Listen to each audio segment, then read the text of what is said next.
南投县中寮乡北中寮这个村的差不多是4000多人，大部分拢是做实的。用这个机区都爱用到汽油，也毋过呢，假说长期以来拢无一个加油站，所以乡公所是家己开钱伫个北中寮来起一个加油站，互乡亲一个方便。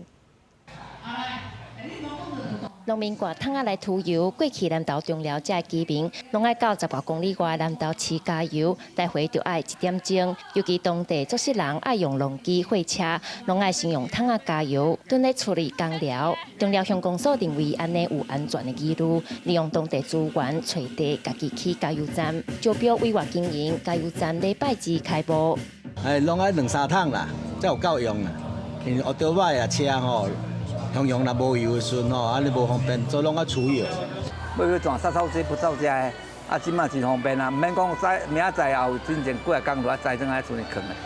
北中寮加油站对2011年10月就动工，先经过地目变更，加油站起超过3年，总算开幕。公所表示，起加油站是用公所的经费，主要是为着要服务在地乡亲。